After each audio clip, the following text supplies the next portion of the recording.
اعوذ باللہ من الشیطان الرجیم بسم اللہ الرحمن الرحیم یا ایہا الذین آمنوا اذا لقیتم الذین کفروا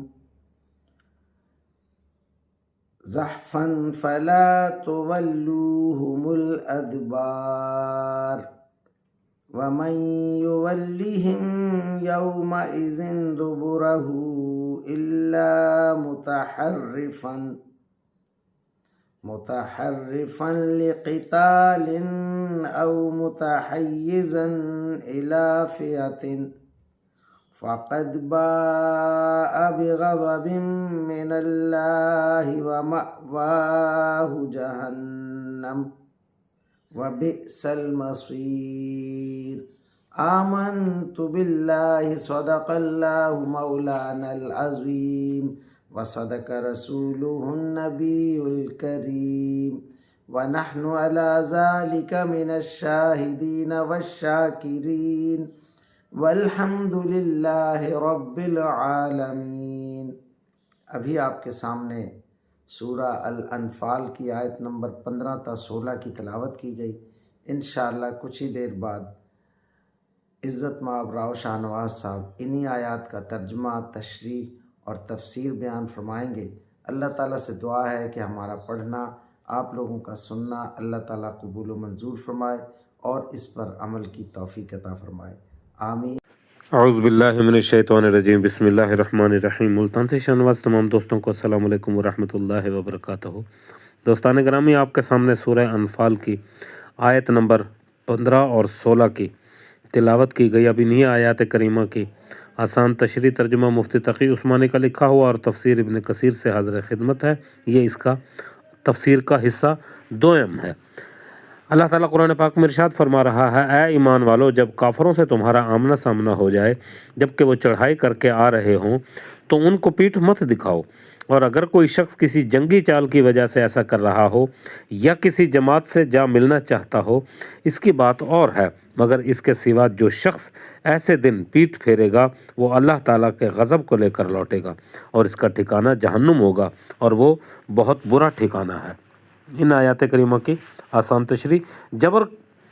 جنگ بدر کے موقع پر جب دشمن پوری طاقت سے حملہ کرنے کے لیے چلا آ رہا تھا، اس وقت حضور علیہ الصلوۃ والسلام کے حکم سے حضور صلی اللہ علیہ وسلم نے اللہ تعالیٰ کے حکم سے ایک مٹھی میں چند کنکریاں اٹھا کر دشمنوں کی طرف پھینکی تھی۔ اللہ تعالیٰ نے وہ کنکریاں دشمنوں کے ہر فرد تک پہنچا دی اور ان کی آنکھوں وغیرہ میں جا کر لگیں، جس سے ان کے لشکر میں افراتفری پھیل گئی۔ اللہ اکبر۔ یہ اس واقعے کی طرف اشارہ ہے۔ در حقیقت یہ ایک سوال کا جواب ہے۔ سوال یہ ہو سکتا ہے کہ اللہ تعالیٰ اپنی قدرت سے دشمن کو براہ راست ہلاک کر سکتا تھا تو پھر مسلمانوں کو کیوں استعمال کیا اور کنکریاں حضور علیہ الصلوۃ والسلام کے دست مبارک سے کیوں پھکوائی؟ جواب یہ دیا گیا ہے، اول تو اللہ تعالیٰ کا دستور یہ ہے کہ تکونی امور میں سے کسی ظاہری سبب کے ذریعے انجام دلواتا ہے، اور یہاں مسلمانوں کے لیے کو اس لیے ذریعہ بنایا کہ ان کو اجر ثواب ہو، اور دوسرے وہ کافروں کو بھی دکھانا چاہتا تھا کہ جن سازشوں اور وسائل پر تمہیں ناز ہے وہ سب ان لوگوں کے ہاتھوں خاک میں مل سکتے ہیں جنہیں تم کمزور سمجھتے ہو۔ اللہ اکبر۔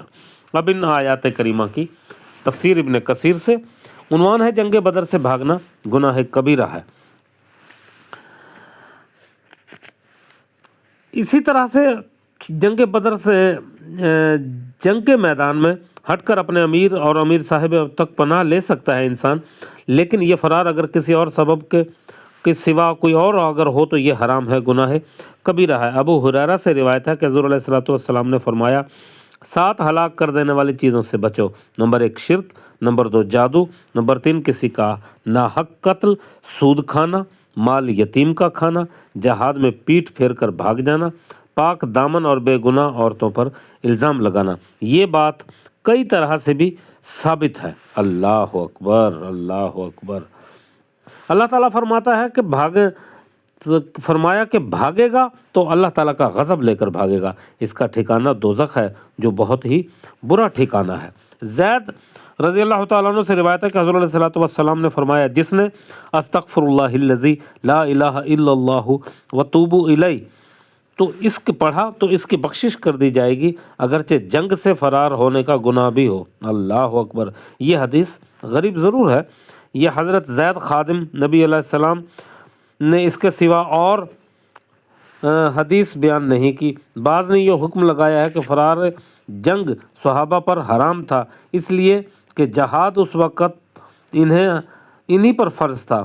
بعض نے کہا ہے کہ صرف انصار پر فرض تھا اس لیے بیعت انہی نے کی تھی اور کہا تھا کہ سخت اور راحت ہر حالت میں ہم فرما بردار رہیں گے۔ اور یہ بھی کہا گیا ہے کہ یہ آیت صرف اہل بدر کے لیے مخصوص ہے۔ دلیل یہ پیش کی گئی ہے کہ اس وقت مسلمانوں کے کوئی باقاعدہ مستقل شان و شوکت والی جماعت نہیں تھی، جو کچھ تھے یہی تھے، مٹھی بھر تھے، اس لیے ایسے حکم کی سخت ضرورت تھی۔ نبی علیہ الصلوۃ والسلام یہ حدیث اس حالت میں روشنی ڈالتی ہے کہ یا اللہ اگر تو اس مٹھی بھر جماعت کو بھی ہلاک کر دے گا تو دنیا میں تجھے پوجنے والا کوئی نہ رہے گا۔ حسن بصری سے روایت ہے کہ یوم بدر میں یہ بات ضروری تھی، لیکن آج اگر کوئی یہ اپنے امام کی طرف یا اپنے قلعے کی طرف پناہ لے تو کوئی حرج نہیں۔ چنانچہ یوم بدر میں بھاگنے والوں کے لیے اللہ تعالیٰ نے دوزخ قرار دی، لیکن استثناء بھی کر دیا۔ اللہ اکبر۔ دشمن کو دھوکہ دینے کے لیے حکمت عملی کی خاطر یا اپنی جماعت میں آ کر محفوظ ہو جانے کے لیے اگر ایسا ہے تو کوئی حرج نہیں۔ اس جنگ کے بعد جنگ احد ہوئی تو فرما دیا گیا، پھر 7 سال بعد جنگ حنین ہوئی۔ اللہ اکبر۔ وآخر دعوانا الحمدللہ رب العالمین۔